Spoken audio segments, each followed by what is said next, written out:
You're listening to Nicksology on ESPN 1700. Buckle up as anything goes and having fun is the only rule we have. Now here's your host, Nick Apostolopoulos. On me for Steve. All right, welcome to Nicksology. I'm your host, Nick Apostolopoulos. As always, you can get to us on the web at nicksology.com. You can catch the live stream there, or facebook.com/Nicksology. And as I mentioned last week, our new Instagram and Twitter handle, which is Nicksology SD. Nicksology SD on Instagram and Twitter. So hit us up there. We've got a great show for you this week. We're going to do an hour-long beer show, which is fantastic for me because I think we have like 4 beers to try, right, guys? So we got 4 beers, and we have the awesome guys from 32 North here. We have Steve Peterson, right, and Will Gallaspy. Hello. How's it going, guys? And we already started off. What are we drinking? What's this one? Well, you're trying our Pale Ale, which is Pennant Pale Ale. Steve, why is this beer called Pennant Pale Ale? I don't even know, honestly. Didn't explain that to you up front, did I? No. The Pennant's kind of a flagship. So is it you brew, he names? Like, how does that is work? exactly how it works. Yes. Okay. That's why we get in trouble with beer names sometimes. Okay, gotcha. When I'm in charge of it. This is one of our core beers from the very beginning. We have a nautical theme to our brewery. Okay, is one of the major things we have going on, and so Pennant is the flag that's running on the flagship of an old sailing ship. Right, gotcha. Okay, yeah. And so is that what the 32 North comes from? I mean, what exactly is that? Yeah, 32 North is the latitude line of San Diego. Oh, it is. Okay. And so we wanted something very adventurous, very San Diego centric, something that had a slight nautical deal going on with it, cool. And so 32 North just fit perfectly. Nice. And so we were talking off the air before the show. So you guys were brewery number 99 in San Diego. That's right. So at some point it's got to be hard to come up with a name too, right? Like, I mean. Well, we did kind of get a little bit close to latitude 33 as well, and so now we feel pretty good about being less than 100 though. Right. Once you get past that, cool. It's just like, all right, you guys are all right. Yeah. Now you're all copycats, right? Oh, yeah. Johnny come lately. Right. Exactly. Yeah. No, the funny thing is we keep talking about that though, but like. It's amazing to me that the city can support. I mean, but it can support that many breweries. I mean, these guys, there's plenty of demand in the town for beer. Well, at the same rate, breweries are opening up, beer bars are opening up, and so 10 years ago there wasn't nearly the tap handles to support this many breweries. Right. But when more and more are opening, more handles are opening up, more bars are going away from just having the big guys to having more higher end craft stuff. Right. And so. Yeah, no, I mean, we were talking, too, about the Brew Project, right? They have a good set of handles. Where was I at? I was somewhere the other day that I was just amazed by the... Where the heck was it? Anyway, you're right. Everywhere you go now, everyone's sort of expanding their bars to add more and more tap handles, which is great. Yeah, not too long ago, having 50 handles of craft beer seemed ridiculous. But You're right, Brew Project's a great example. Bo Schmidt is the owner over there. Mm-hmm. He's killing it with his beer selections and what he's doing. But there's places with 50 handles. 111 is Slater's 50-50 in Point Loma. Oh, that's right, in Point Loma. I remember. Yeah, I've been there too. That's cool. Yeah. And they go through it. They don't have beer sitting. Right. Yeah, no, it's amazing. It's a good town for that. Now, when you guys started out, I guess I've asked this question of other brewers because there are so many breweries. Was the plan to, because the nice part about you, let me back up.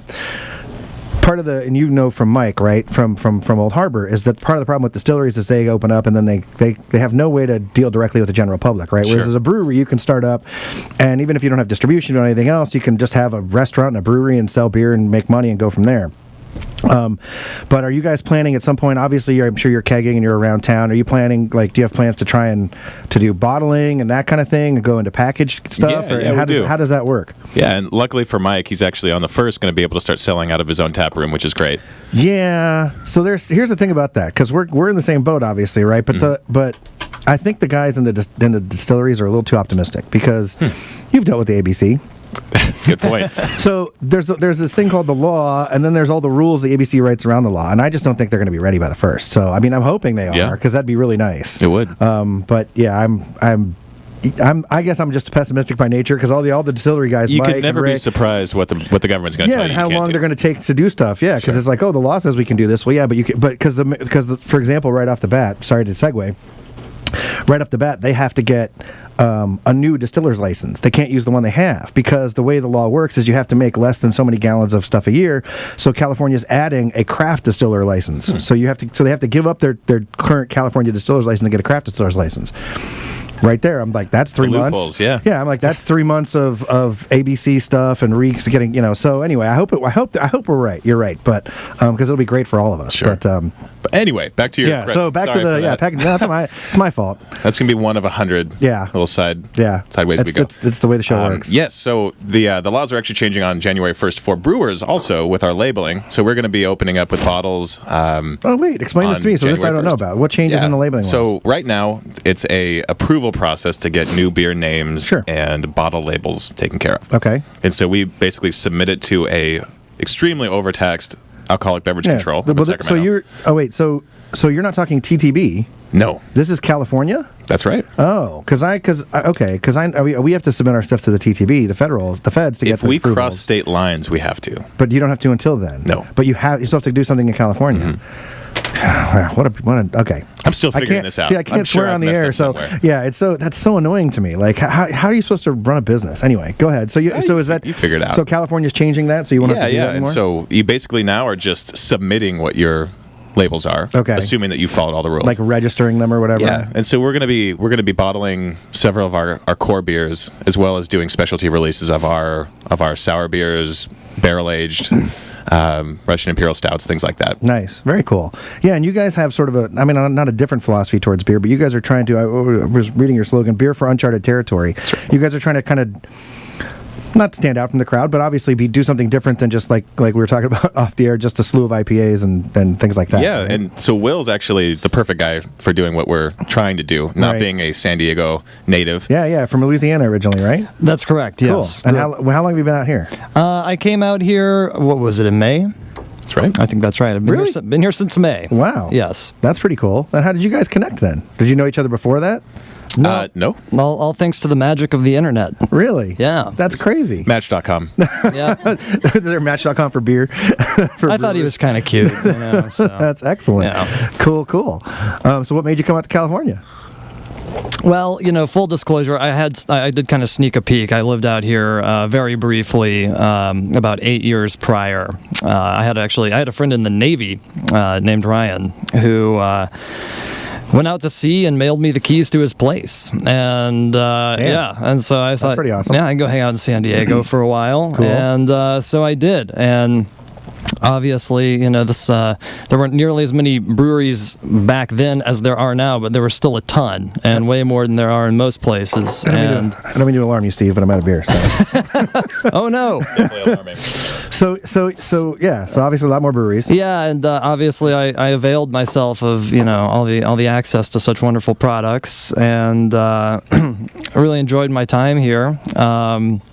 And always said if I had a chance to get back and make some beer here, that I would. That's cool. So here I am. Did you guys connect before you moved out, or you moved out and then said I'm just going to try and find my way? No, we connected and he offered me the job and I came out. Nice. Yeah. That's awesome, dude. It was like pretty it awesome. So far? You happy? Loving every day. Yeah. Absolutely. Living in paradise. I am. You guys probably get tired of hearing that, but I mean, not really. Although you did come on kind of the worst summer we've had in a long time. And your worst summer is Louisiana's best. Oh, I know that's a thing. I know complaining about that is kind of lame, but yeah, this was a pretty brutal summer for me. Oh my God, it's 92 degrees. Oh geez, no. So I live in North Park, and like this Craftsman house that basically, I tell people like in the summer it's a sauna, and in the winter it's a meat locker, right? It doesn't like the temperature outside has no relation to the temperature inside the house. It could get when it's 90 out, and then it gets down to, like 79 outside. Yeah. It's still 89 inside the house. So to clarify, the sauna to meat locker swing is about a 10-degree difference. In the winter, like now when it gets cold, it'll get cold, and you crank the heater up, and it takes it'll be nice and balmy outside, and the inside of the house is just freezing. It's just ice cold. Yeah, it's crazy. Well, cool. So I want to talk to you about the Man, see, I'm not even a full beer in. This is what happens when you drink too early in the day. This must get rough at like 12:50. Yeah. All right. Well, yeah, exactly. Totally. All right. Well, so I want to take a quick break, though. But when we come back, I want to talk to you about the brewing experience out there, because it's obviously a lot different than what's in California, right? Oh, sure. Okay. Yeah. Well, cool. We'll take a quick break, and we'll be right back after this. Hey, Mr. Credit here. If you ever catch me at happy hour, you'll probably catch me drinking a vodka martini. I don't always drink vodka, but when I do, I drink 619 vodka because it's local vodka from right here in San Diego. I know the owner, and you can meet him too. Go to 619vodka.com and think 619 vodka when you're out there having a good time. That's 619vodka.com. And of course, remember to always drink responsibly. CS Keys here to tell you about San Diego's handcrafted ultra premium vodka, 619 Vodka. It's distilled and filtered 5 times, gluten-free, and made from 100% pure mountain spring water for a smooth, clean finish. It's a 2-time silver medal winner and a 2-time gold medal winner already in 2013.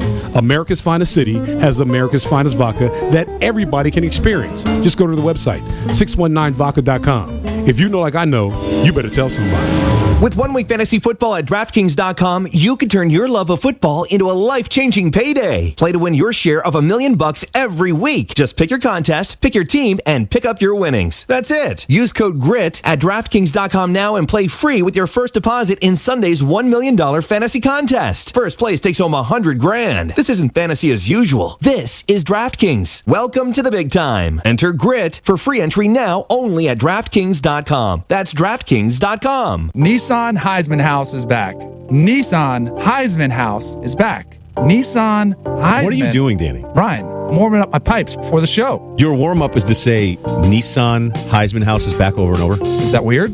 No, I kind of like it. What's yours? Well. Come on. Okay. I should have showed you. Yeah, that was embarrassing. Visit NissanHeismanHouse.com to vote for the next Heisman winner and find out how you can win tickets to college football's national championship game. No purchase necessary. See official rules for details. There are 4 nutrients that can harm your health if you ingest them in excess: saturated fats, other fats, sugars, and sodium. That's why in Mexico, new frontal labeling shows the percentage of each of them. It's easy. Just add the percentages of each nutrient that you consume during the day and don't go over the recommended daily allowance of each of them. Get to know more details at cofepris.gov.mx. Cofepris, Secretary of Health, Government of the Republic. At McDonald's, we brought together some of the top culinary minds in the country. They brought together ingredients like hand-seasoned maple bacon and freshly grilled onions topped with a mild Dijon sauce. Introducing the mouth-watering Maple Bacon Dijon. Or try the Pico Guacamole with house-made Pico de Gallo. Or the Buffalo Bacon with a creamy blue cheese sauce. The new chef-crafted flavors from McDonald's. Choose from 100% pure beef, grilled chicken, or crispy chicken. Starting at $4.99. Prices and participation may vary. To those who say, just as the sun rises in the east, so too must breakfast be enjoyed in the morning, McDonald's now says, yeah, we don't really agree with that. Introducing McDonald's new all-day breakfast menu. Now you can get a hot and freshly made Egg McMuffin sandwich, hash browns, and other delectable breakfast tastes day and night. It's time to start enjoying the breakfast you love anytime you wish. Breakfast items vary by location. Deliciousness doesn't.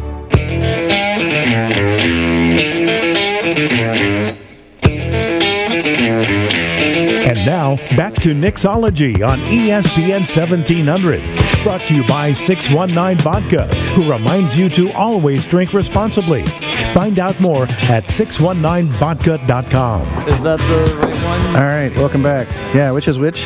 I'm going through beer like I'm drinking too fast here. Welcome back to Nicksology, guys. We have Will Gallaspy and Steve Peterson from 43 North Brewing here. Oh, man. Come on. We're talking. Did I get it wrong? You did.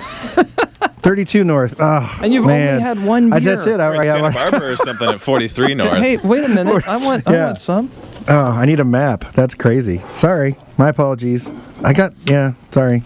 You're good. What can I say? And this is the 8 something? That is the 8.4%. Yeah, it's only going to get worse. You're going to be 90. You're going to be 92 something north by the time the end of the show's over. Hey. I'll just keep moving you up the coast. Yeah, right. Just don't make sure we're not Canadian at the end of this. Right. Exactly. Yeah, no Canadian. Oh man. Yeah, but to get back to your thing real quick, I think the Chargers are gone, dude. Sorry, we're talking Chargers off the air. You're a big Charger fan, are you? Or from Orange County? So when you grew up, I'm a 49er fan, so I don't like to talk about that too much so far this season. Yeah, I think they're gone. But I think the only hope, like you said, is if they rally the NFL to lock it down and say no, only the Rams can go or whatever. And I think the Raiders are gone too because nobody cares about them up there anymore. No. So, all right. So what are we drinking? This smells awesome. So this is, am I pronouncing it right? Regarius? That's right. Yeah. So this is Regarius. I love how he has to ask how to. Literally, I make them and he. This is we need more meetings throughout the week. I'm like, here's this delicious thing I made. Right. Well, pick a name for it. You try to name it. Right. Send it into the wild. I'm. This is from the guy who almost named our blonde ale the Daddy Issues Blonde. It was just going to be called Daddy Issues. See, I like that name. That's a great name for a beer. Everyone loves this. I like that. Yeah. Yeah. So wait. So you don't get any input into the names. I let him, the naming them is his territory. I'm happy to let him do that. Does he have any input into what you just walk out and go, hey, I made this beer today. Try this. Like he tries, yes. I've done that once or twice. There's been some surprises. But in general, no, there's certain products we're keeping around all the time, like this Pennant Pale Ale. Talk to us about this one though. This Dependent Ale is really good, but this is more my style. Some of them are seasonal. So this is we're calling, Steve's calling it an Imperial Red Ale, which I think is pretty accurate. American Strong Ale might also be another name for it. Okay. What we have here is about an 8.5% amber colored beer with a decent kind of crystal malt flavor. The malt in there is just perfect. I love it. Really nice sweetness to it. Yeah. Mm-hmm. It's also but not so sweet like that I couldn't drink a few. Right? Sure. Yeah, it's great. I always try to make one you could drink more than one of. If you don't want a second one, then we did it wrong. Right. Basically, and this is just this kind of belongs to the family of beers that's not quite sweet enough to be an old ale, not quite big and bitter enough to be a barley wine. They're kind of these just very strong red beers that the BJCP, the organization that actually kind of categorizes beer here in America, just finally created a category for with their new guidelines this year. So I always, really like these beers, and I wanted to make one. Steve wanted it to be a fall seasonal, and so I tried to think of a beer that kind of made me think of, autumn. And so this has kind of got that kind of dry, crisp, earthy, almost there's a little bit of kind of a forest floor, as wine people say, kind of dimension to it from the hops that we used. But it's very, I think it's very crisp, it's drinkable, it's still kind of got that warming character. And if you're forgetting our name already, I do fear for you. Because No, I'm on it. It is, I think it's pretty drinkable, and it's definitely strong. Yeah, no, this is, clearly, look, it's almost gone. It's very drinkable. So let's back up, before the break, we were talking about your upbringing in Louisiana. What part? New Orleans or surrounding or close? Or? The town is called Lafayette. Oh, okay. Yeah, it's southern Louisiana. Okay. It's a couple hours west of New Orleans. And so were you doing a lot of, how did you get into the beer industry? What were you doing out there? Well, is there a big beer tradition out there? I guess that's what I'm kind of, I don't know. Yeah, that's just where I grew up. And there is certainly a beer drinking tradition of course. Out there. But the southern United States in general does not quite have the brewing legacy that, say, the Midwest or the Northeast does, due, I think, mostly to climate. Those other areas of the country saw very large influxes of European immigrants in the 17 and 1800s. Of course, brewing beer was very important. They brought beer brewing with them, yeah. They brought it with them, and their climate allowed for it. Prior to the age of refrigeration, the South, as we talked about, being very hot. Way too hot, yeah. Yeah. Tend to lend itself, to other kinds of alcohol making, basically. And so, microbrewing was pretty late to take root in Louisiana, and that had me basically traveling the country for, most of my 20s, plying my trade in other areas. Nice. Okay. Which has been very cool because I have been able to see how things are done in a number of different regions, what's popular in different places. Yeah, and so we were talking about how, California, I don't remember if it's on or off the air, but Southern California is kind of, the IPA country, if you will. I don't know any other way to phrase it. Obviously, that difference from the other places you've been, right? IPAs obviously are everywhere, but I feel like here it's kind of a requisite that you have to have, not even just one, but you have to have a few to be I don't know, is there a rule? You can't open a brewery in San Diego unless you have a few IPAs, but it's not that way in the rest of the country, right? Well, that's a really interesting question because what I have kind of seen is that, when I was first getting into this, most breweries, even the big, the kind of big name microbreweries, were only distributed to a handful of states and were kind of only available regionally. But now, so many years later, we have Sierra Nevada opening up a brewery on another coast, on the other end, and many others following suit. They're all kind of widening their distribution areas, and so what's happening is that actually, for really kind of the first time, most people in most states now have kind of access to the same pool of products. Right. And the ones that are good obviously get traction everywhere. And so, yeah, I think, while there are certainly, those regional preferences are still around, trends are becoming a little more homogenous, and so now that makes sense. Everybody does want to make an IPA, or a great pale ale, or what have you. I think most people, when they close their eyes and they dream of opening a brewery, they dream of having a spectrum of products. One of everything kind of thing. But it is true that here in San Diego, people are especially fond of their IPAs. And I got a little bit of a lesson right up front when Steve asked me to make a beer called Best Coast. Nice. Now, mind you, I really ended up as an East Coast. Yeah, mind you, I moved here from New York, right? Yeah, and so here I come from New York City to brew a beer called Best Coast. Which I'm pretty sure he had the West Coast in mind. Right. And I did. But he wasn't very specific. Well, yeah. Honestly, I did. I tried to take a crack at making what I thought to be, like a West Coast style IPA, which was very, very light in color. I thought fairly dry. Had very, a big, kind of a classic American hop flavor with lots of, Cascade and Amarillo and these hops in it. And, when Steve described the beer he wanted me to make, the one thing he said was he really wanted it to be golden in color. And so I put just a little bit of this one crystal malt into the beer that I thought would kind of make that color pop. And I guess that tiny little bit of crystal malt and malty caramel character made it just a dismal failure as a West Coast IPA. It was too sweet. It was a beer. It was too great IPA. Right. It was too malty, just and West Coast. It was instantly pinned as East Coast. This is an East Coast beer, and so that was my lesson. That here in San Diego, people do have a very, very specific idea of what an IPA should be. Yeah, see, and I'm born and raised here, and I still don't get exactly what that is. I just know that it's dry, and it is bracing, and it is very, very bitter. Yeah, and so we're making that beer now. Yeah, I mean, like we talked about it before. I hope it goes away. This whole race to the. I mean, it's basically hop tea at some point. Well, you can't even taste other stuff in it. There's several breweries now, ourselves included, that aren't trying to make our names on our IPA. Right. Several really successful ones around Southern California actually are as well. And so they're showing that it really is possible to have, we'll have an IPA all the time, but it's probably not going to be our best seller. Right. That's probably going to be either our pale ale or our Berliner Weiss that we're going to probably talk about in the next couple segments. Right, okay. And I think people are really finding that refreshing because a lot of people are getting, not the majority, but I think some people in San Diego are getting over the hop craze. Yeah. They don't want a beer with 110 IBUs anymore. Right. They're still great beers. I have nothing wrong. I'll totally drink a Pliny the Elder whenever I can. Yeah, no, that's the thing. Every once in a while they have a place, but when your whole when you have 10 things on tap and I'm struggling to find something that's not just hop-tastic. Sure. So, but yeah, I'm with you. And hopefully, I see it changing. I mean, and especially as more breweries come online, everyone has to try and figure out how they differ and what their kind of specialty is. And not everyone can make the best IPA, clearly. So, that's cool. So, what kind of drives your guys' sensibility? I mean,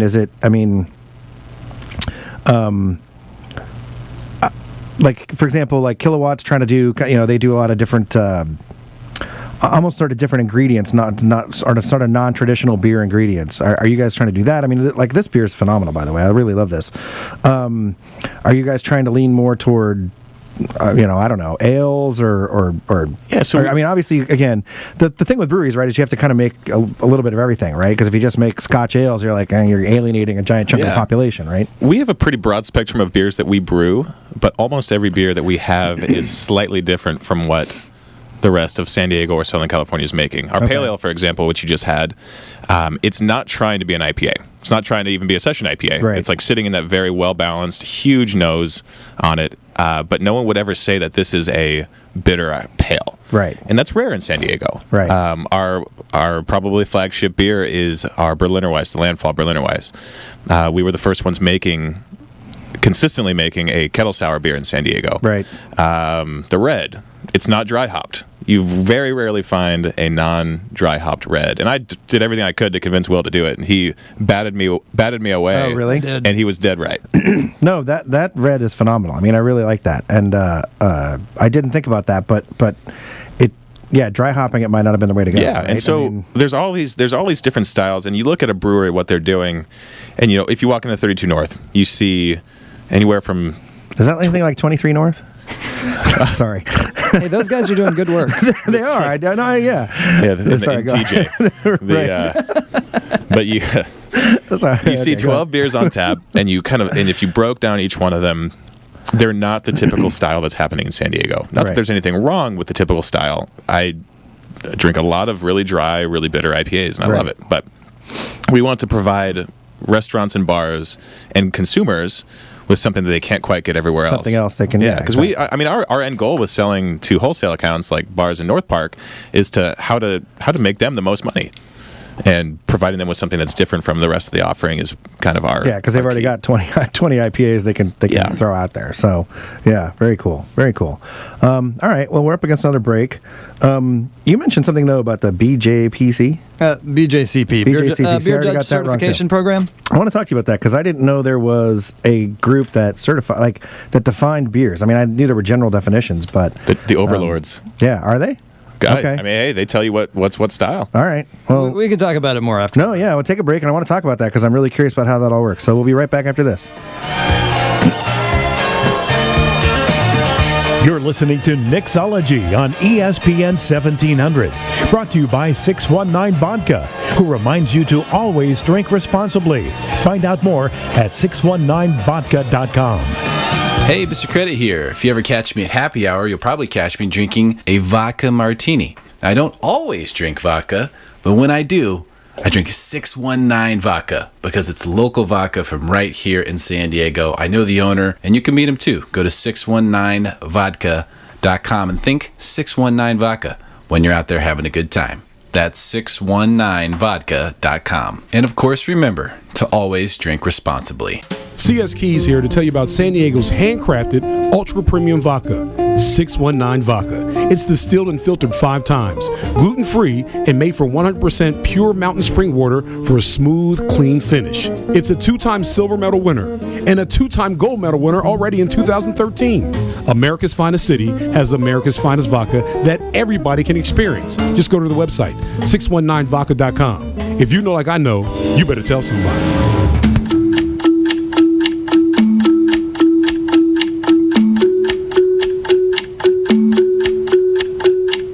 In the time you spent listening to this radio spot, you could have completed and submitted an entire expense report with a simple picture of your receipt.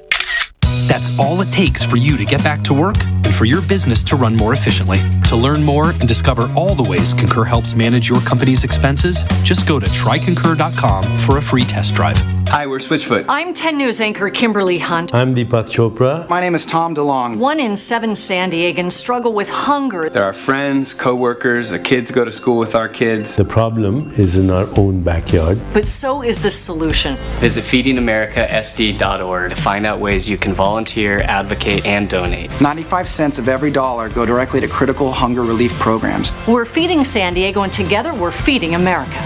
This announcement is brought to you by Feeding America San Diego.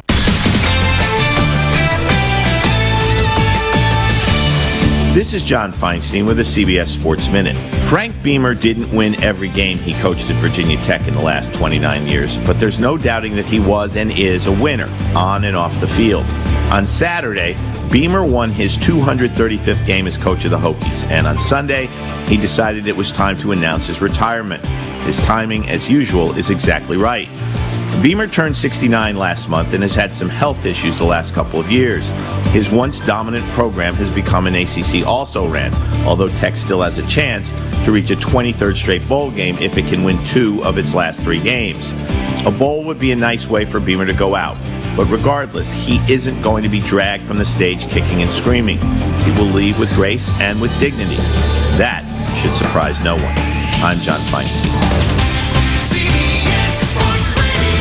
London. When I needed to find senior care for my mom, I really struggled to find the right fit until I found an advisor, someone who had been through this before. That's why I recommend A Place for Mom, the nation's largest senior living referral service. They have experts who will help you ask the right questions and find the right place. Call A Place for Mom today. To speak with a local senior living advisor, call A Place for Mom, 1-800-314-5510. That's 1-800-314-5510. A Place for Mom has helped over 200,000 families find the right senior care for their parents, from assisted living to independent living, even Alzheimer's care, and have local advisors that can help explain your options at no cost to you. To speak with a local senior living advisor, call A Place for Mom, 1-800-314-5510. That's 1-800-314-5510. Call today. And now, back to Nicksology on ESPN 1700. Brought to you by 619 Vodka, who reminds you to always drink responsibly. Find out more at 619vodka.com. All right, welcome back to Nicksology. Excuse me. We're here with Steve Peterson and Will Gallaspy from 32 North. See, I got it right this time. You guys poured this really crazy beer off the air. So this is called the I'm going to get it wrong. So tell me what it is. This is called the Landfall Berliner Weiss. It took every ounce of my energy to get 32 North right. So yeah, you take over minutes. Yeah. So this beer is called the 32 North Landfall Berliner Weiss. Jesus. I'm sorry, I'm contagious. Yeah. And with black cherries. Okay. And so what this beer is a kettle-soured Berliner Weiss that we rotate the fruit on every single batch. And so it's a core beer for us, but it's different every time. Okay.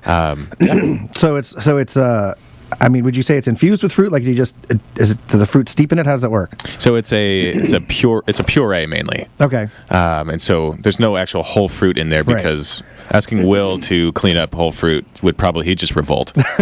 Okay, gotcha. So we were talking about we were going to talk about the BJCP. So I've never heard of this before. Oh. But I'm in the spirits world, so I don't know. So these guys, I knew beers had definitions, but there's is it like purebred dogs? Like, is it very much like, It is. Okay. And there's certainly, I want to iterate, there's certainly not the end all be all or, the only organization that is doing this kind of work. But, the main function of the BJCP is that they kind of officiate homebrew competitions. Okay. All over the country. But they publish basically, they call them guidelines. And it's basically a list of their recognized categories of beer and attributes that they ought to have. And so I guess I just kind of mentioned it with regards to the strong ale, just to, kind of show you that's not just like a thing I made up. Because I'm curious, and that's why, the reason I asked is because I've always been sort of curious if this is a valid question. How many types of beer are there? But it sounds like it is. Obviously, because you can make anything and do yeasts and whatever.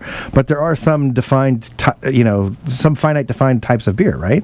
And obviously, you can do whatever you want when you're serving it. But how many are there? Like, is it 100? Is it 200? And how detailed is the breakdown? Yeah, I don't know that anyone will ever be able to really answer that question. I don't have the guidelines in front of me. There's, I think, 50-something different main categories, and they're broken down into subcategories. Different subcategories. And dozens of defunct categories that nobody really brews anymore. Right. Yeah, and they even have like an open category. There are a few open categories that allow for beers that don't fit in one of their named categories. Well, because that's always my curious question to brewers is like, obviously, for the distillers, it's you can do stuff like we're doing at the infusions or whatever, but it's basically rum, vodka, gin, blah, blah, blah, some liqueurs. How do you guys decide what types of, I mean, with so many different options, right? That's always my big thing when I ask the brewers is you have not only have so many kinds of beer, but you have so many types of hops and yeast and mixtures of the barleys you can use and grains and things like that. Is it generally, I've had something like this before that I like, and I'm going to try and figure out how to recreate that, or? I think as a brewer that you can be inspired to make a beer from a number of different places. Yeah, maybe there's that one beer that you've had way back when that's gone now, or that you can't get to because it's not sold where you live, and you want to try and make something like it. Maybe there's a beer that you've simply conceived in your mind that you don't even know if it exists. Right. You want to try and make a beer with an unusual ingredient or something like that, so you just kind of try and make something. Right. I like to say nobody really. There's a good chance nobody's really ever invented anything. I totally agree with that. In the last, at least certainly in the last 20 or 30 years, beer wise. Right. I mean, it's people have been making beer for many hundreds of years. Somebody's tried it at some point. Right. Right. But yeah, so you can try and make a beer that fits a certain category, like say Pilsner, just because you love Pilsner and you'd like to make one also. Right. Or you can make a beer, I guess, like this red ale we were just talking about. Obviously there are other kinds of beers like that, but again, Steve asked me to make a fall beer, and so that's kind of where I drew my inspiration. Yeah. And there's a certain amount of marketing to what you name a beer as well. Absolutely. I mean, the whole session IPA phenomenon in San Diego. Ponto Pale Ale was it still is one of my favorite pales in San Diego. Okay. But now it's Ponto Session IPA. Well, yeah, I've kind of ranted about that on the show before. The whole session thing is it actually is. That's just one example. I mean, our red could be called an old ale. Right. It could be called a couple different things. But market-wise, it is similar enough to an Imperial Red that's what we can call it. Yeah. But Session IPA really has become its own style. It's distinct from our Pale Ale, which is very firmly a pale. But it is also not quite the ABV that an IPA would register at. Which is the problem right there. That's my whole. I was going to say I've ranted about this before. This is the whole issue. I think the main function for category or style labeling on a certain product, but from a certain brewery, is you want to just try and communicate expectations exactly. to so the consumer. If you like this, like for me, if you like this, you're going to like this Imperial Red. If you like that, you'll like the, You try and name it something that's going to give them a good picture of what's in the bottle. Right. So they're not unpleasantly surprised when they love, light pale ale and they get a double IPA or something like that. Okay, so now this is just a little inside baseball. This is something I'm really curious about. So when you get label approvals, does the style have to match? Do they care about that at all? No. Not at all, right? Your ABV needs to match, but I could call this Berliner Weiss a Imperial Porter if I would like. And then and put it out on the shelf like that. I could call it an India Pale Porter if I would like to. I have heard that in some places. That is awesome. You have to be careful about any style name that implies origin. Like you couldn't. I've heard in some places you can't call your Belgian beer a Belgian beer if you brewed it in America, and not in Belgium. Right, you have to call it Belgian style or something like that. Right. Yeah. But other than that, I don't think they're super picky. Bay City Brewing has a San Diego Pale Ale. Granted, our Pale Ale is about 5.5%. Right. Bay City's got a San Diego Pale Ale at 7.7%. Okay. It's just kind of. I think they're kind of making fun of the session. The session thing. Yeah. Well, I'm on record. I think the session thing's silly. I mean, yeah. Anyway, so tell me more about the sour, because I've only in the last. And I say this considering myself, I mean, I'm in the liquor industry. I consider myself a beer aficionado. I've been home brewing for like 20 years. And I feel like I learned about this sour thing like 4 months ago. Like I really, I swear to God, I feel like I'm out of a time capsule, and I feel like I'm the only one that doesn't know. So, but clearly this is a traditional, wasn't invented 4 months ago, right? It's an old style of beer. Sour beer making is actually the oldest beer making tradition that there is, because to have a non-sour beer, you basically have to have a fermentation that's been carried out by carefully cultured Saccharomyces yeast, which is something that was really only possible after the work of Louis Pasteur. prior to that, pretty much all beer was probably sour. Okay. And so when you're trying to achieve a sour beer, what's the process? What makes it sour? Is it just a different culture of yeast that imparts that sourness? I mean, sourness can come from a number of different sources, but for this Berliner Weiss and for most of the other sour beers that are probably being made by American microbreweries right now, it comes from, in our case, a culture that we also purchased of lactobacillus bacteria, which is a lactic acid producing bacteria, very similar to the ones that create yogurt. Like yogurt, right? Yeah, okay. and other dairy products. Some breweries actually do pitch yogurt into their brew house. Okay. Monkey Paw does a great Berliner Weiss that they literally buy. They'll put it on their Instagram and show this is the yogurt that we bought to throw into our kettle. That's pretty crazy. Yeah. Huh. And so, is it? I mean, I guess because when I think sour, I think sort of like. I don't know. I don't want to use the word mistake, but I feel like right. No, well, that's exactly how it was. That's kind of what I feel like. And so that's what's very interesting about the whole thing. Is for a couple hundred years now, most brewers worked very, very hard to make beer that was not sour. Right. That was kind of like the main goal, right? To make a nice, cleanly fermented beer that was not sour. If you were the head brewer at some brewery that made something like this, you would probably be fired. Right. Yeah. So when you try to do it now, is it? I guess the reason I was bringing that up. So is it an easy to control process now? Like, I mean, or is it something, one of those things where you go, okay, I'm making a sour beer, but holy cow, that's weight. Like, because it seems like you're trying to sort of control an undesirable process, right? Yeah. That is maybe the crux of this whole thing is that you relinquish control. Okay. Right. That is to make making all these traditional lager and ale styles. Again, just for years the way people did things, everything was centered around consistency, repeatability. Right. You use pure cultured yeast and you monitor it very carefully, and when the attributes of its fermentation begin to drift, you go back to an earlier generation or get a new culture. When you're dealing with these bacteria, certainly there are things you can do to encourage it, to give the result you want. But again, you're kind of tapping into an older tradition, which does involve kind of relinquishing control a bit and embracing a more natural process. There's a little bit more guesswork in where the end product's going to end up. Right. It's our least consistent product in a good way. We change the fruit every single time, but also the sourness levels it's always relatively similar, but you don't know exactly what the lactobacillus strains are going to do. Right. Each batch. Right. It's true. Yeah. They just do their thing. As much as I would like Will to know exactly what was happening. Right. I need to know exactly. This is something I've had to explain to Steve a time or two as well. Anyway, so the landfall is, it's not exactly an according to Hoyle Berliner Weiss, but it does kind of come out of that same tradition. The reason you have probably never, it's crazy because, this is a beer, style of beer that almost disappeared. Right. And that, I would say even 5 years ago, most people in America, unless they were really into beer, had probably never heard of. And even though I had heard of it, I'd only tried one or two because they were only made by one or two breweries in Berlin, and they were kind of difficult to get. Right.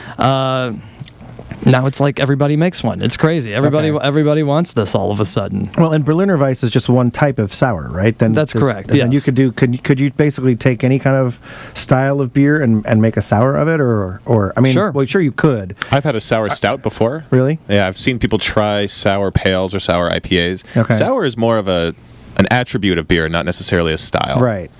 Okay. And then so you could kind of take. I mean, again, you wouldn't want to do it with all of them. Like I wouldn't. There's no way I'm letting you ruin that Imperial Red by making it sour, because that thing's amazing. But you kind of could do whatever. So traditionally, though, is it more like the Berliner Weiss? Well, there are certain flavor profiles that are enhanced by sourness, and then there are certain flavor profiles where the sourness kind of starts to So there's sort of a tradition even around the sour beer. And there's different kinds of sourness. This, again, the kind of tartness that you get on the mid palate from this particular beer is the product of lactic acid, which is produced by lactic acid bacteria. There are also wild yeasts that create different kinds of acid and other flavor compounds. There are other beer souring bacteria that make other kinds of acid, like acetic acid, or Right. And so depending on what the other microbes are doing and the flavors that they are creating, there are different kinds of base beers that might benefit from that activity more. So there are dark sour beers, there are light sour beers. They tend to not be very high in alcohol, though there are some exceptions. There are definitely, like in England, some strong ales that have low-level kind of bacterial infections that kind of tend to make them more interesting as they age.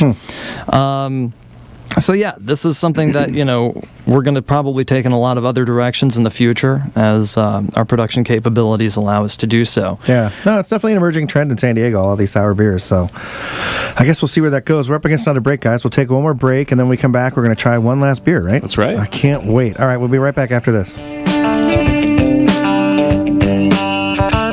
You're listening to Nicksology on ESPN 1700. Brought to you by 619 Vodka, who reminds you to always drink responsibly. Find out more at 619vodka.com.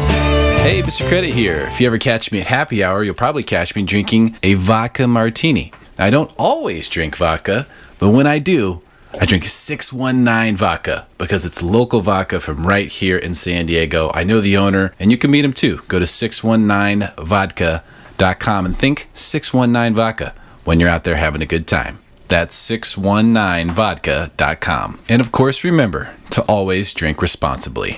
CS Keys here to tell you about San Diego's handcrafted ultra premium vodka, 619 Vodka. It's distilled and filtered 5 times, gluten-free, and made from 100% pure mountain spring water for a smooth, clean finish. It's a 2-time silver medal winner and a 2-time gold medal winner already in 2013. America's finest city has America's finest vodka that everybody can experience. Just go to the website, 619vodka.com. If you know like I know, you better tell somebody. Catch the Action Sports Show powered by Toyota of Escondido, Tuesdays, 6:30 p.m. right here on ESPN 1700.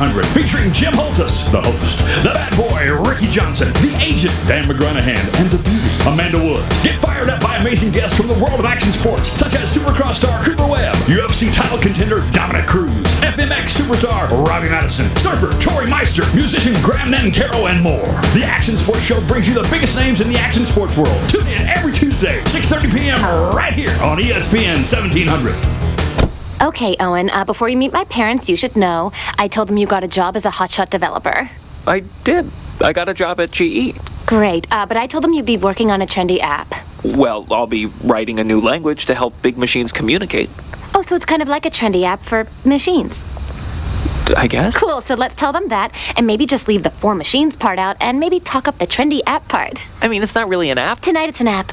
GE, the digital company. That's also an industrial company. Every play and every game could take you closer to a life-changing payday thanks to 1 Week Fantasy Football at DraftKings.com, where millions of dollars in prizes are being paid out each week. Use promo code GRIT at DraftKings.com now and play for free with your first deposit in Sunday's $1 million fantasy contest. First place takes home $100,000. This isn't fantasy as usual. This is DraftKings. Welcome to the big time. Enter GRIT for free entry now only at DraftKings.com. That's DraftKings.com. Mr. Hugo Eric Flores, president of the Social Encounter Party, told you, if what you feel is fatigue, deception, and betrayal, and you want that to continue, then the Social Encounter Party is not for you. But if you think about fresh proposals, new ways of thinking, reconciliation, and peace for Mexico's families, then yes, the Social Encounter Party is your place. Mexico's place. Social Encounter Party. The dust on my boots tells a story. I've been to some of the toughest places on the planet, but now I'm home, ready to take on my next assignment. Today, we're discussing the principles of thermodynamics. We're going to start on page 87. Join Sport Clips Haircuts and the VFW to help fund scholarships for U.S. veterans. Donate to the Help a Hero program at Sport Clips, October 12th through November 11th. Visit your nearest Sport Clips to learn more and make a donation. Sport Clips. It's good to help a hero. And now, back to Nicksology on ESPN 1700. Brought to you by 619 Vodka, who reminds you to always drink responsibly. Find out more at 619vodka.com. All right. right, welcome back to Nicksology. Once again, we're here with Steve Peterson and Will Gallaspy, right? Did I get that right? From 32 North Brewing. I got that right. I'm doing okay for the last segment nice of the work. show. Yeah, sweet. The beers have gotten lower ABV. Yeah, is that what it is? So. Yeah, I'm going to go back for one more glass of that other one, that Imperial later.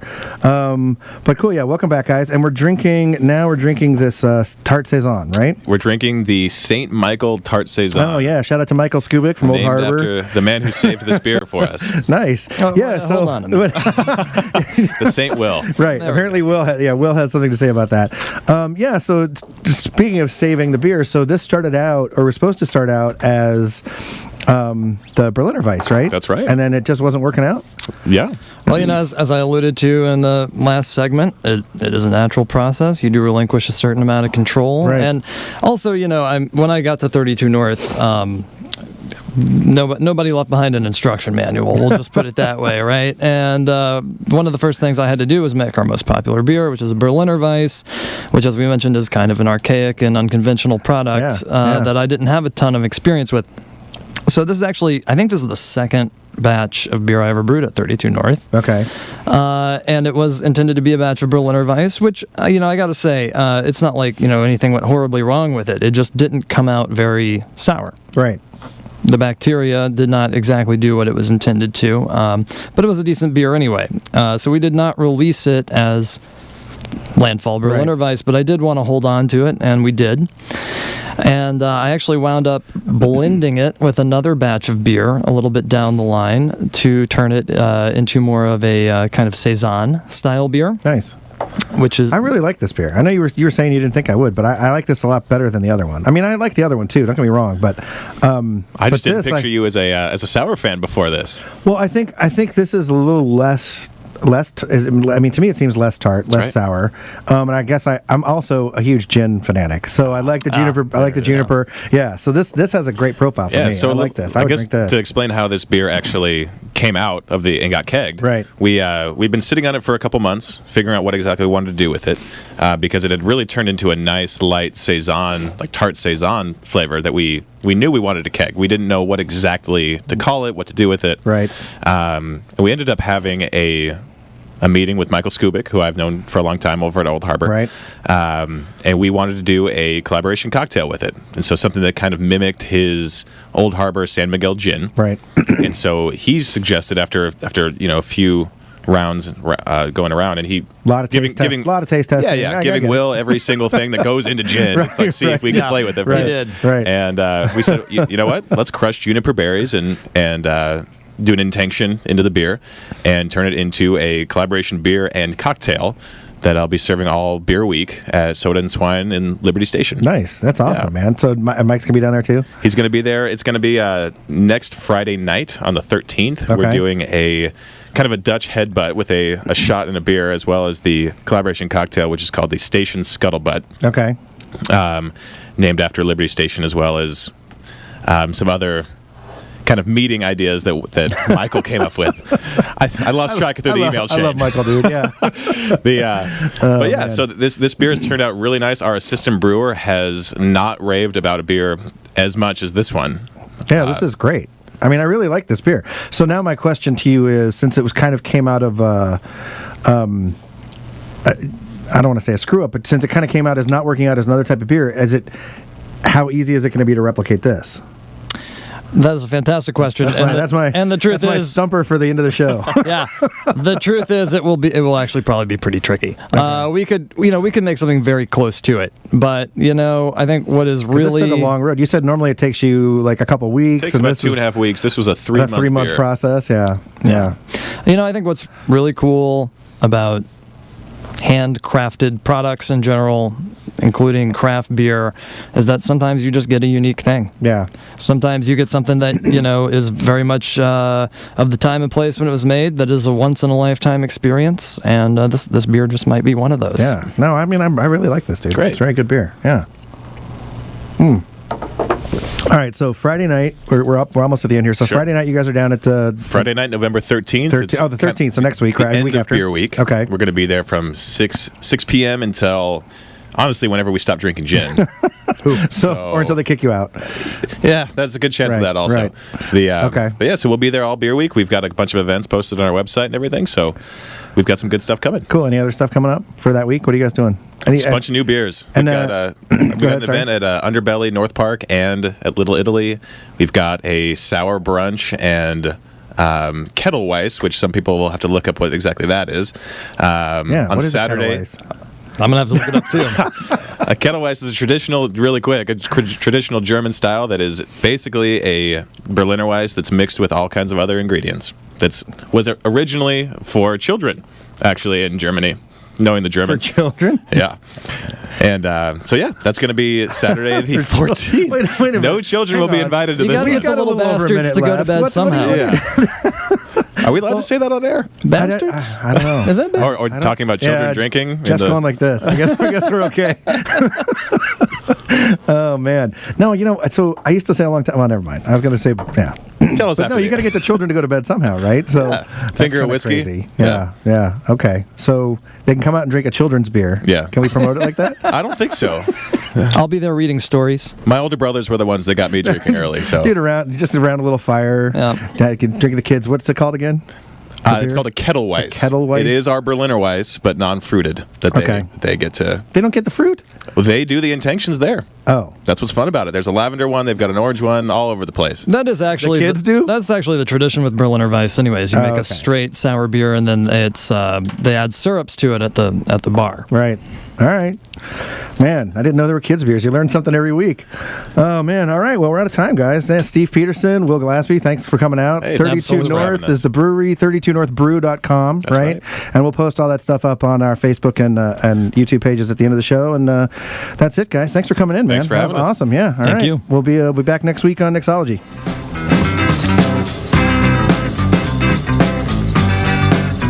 Thank you for listening to Nicksology on ESPN 1700, hosted by Nick Apostolopoulos. Nick is the owner of 619 Vodka. Find out more about this locally owned vodka at 619vodka.com.